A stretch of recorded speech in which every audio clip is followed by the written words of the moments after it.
但是无论是马达西奇还是乌克兰政府都没有能力拿出这样的一笔钱来，乌克兰也没有什么其他的资产可以用来赔偿，所以马达西奇合同会成为乌克兰和中国经济贸易关系当中的一个长期流血的伤口。各位网友大家好，欢迎来到报明说。这期话题我们说的是乌克兰政府撕毁合同被高额索赔，跟着美国跑啊，不会有好结局。马达西奇合同会成为乌克兰和中国经济贸易关系当中一个长期流血的伤口。乌克兰一天不能摆脱美国的政治控制，这个问题就一天得不到解决。最近呢，中国天骄航空产业投资公司公开发布声明，因为乌克兰政府撕毁了自己投资收购的乌克兰航空发动机企业马达西奇的合同，导致重大损失。公司要求根据1992年10月31日生效的乌克兰政府和中华人民共和国政府关于促进和相互保护投资的协定，裁定乌克兰违反中乌双方投资协定，向自己赔偿45亿美元。如果后续还有其他损失，还要追加索赔。天骄航空收购马达西奇这桩交易啊，我们国内的航空爱好者们都应该是很熟悉的。为了这件交易能够落实，当时乌克兰外交部门还做出了特别的安排，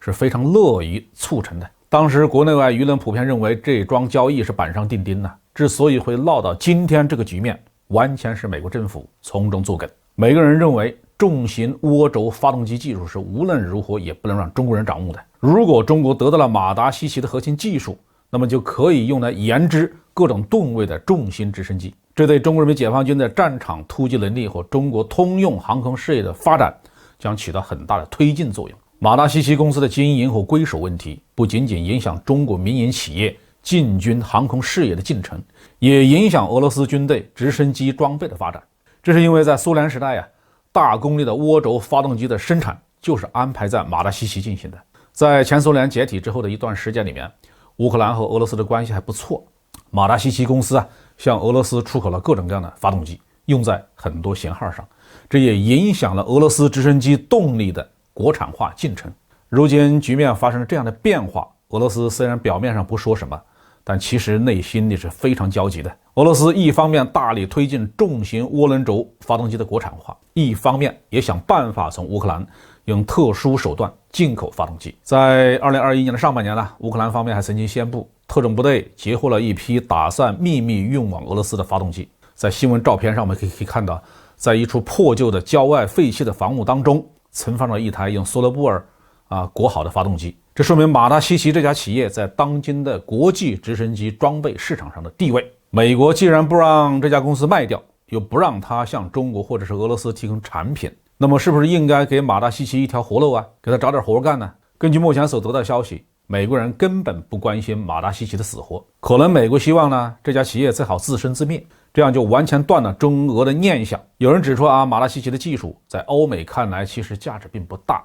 因为它的产品和欧美系列的直升飞机都基本上是不兼容的，而且从技术水平的角度来说，马达西奇确实不如美国的惠普公司、通用电气公司。乌克兰呢现在已经完全倒向了美国，一些做法影响非常恶劣，其中搞坏了与俄罗斯的关系，对乌克兰自己伤害最深。乌克兰和俄罗斯在民族文化上的亲缘关系是非常近的。乌克兰的首都基辅实际上是俄罗斯民族的龙兴之地。二战期间基辅保卫战的失败一直被认为是看作一件非常痛心的事情。如今乌克兰当权政客在美国的怂恿之下，和自己身边的近亲民族是刀兵相向，这是极其不理智的。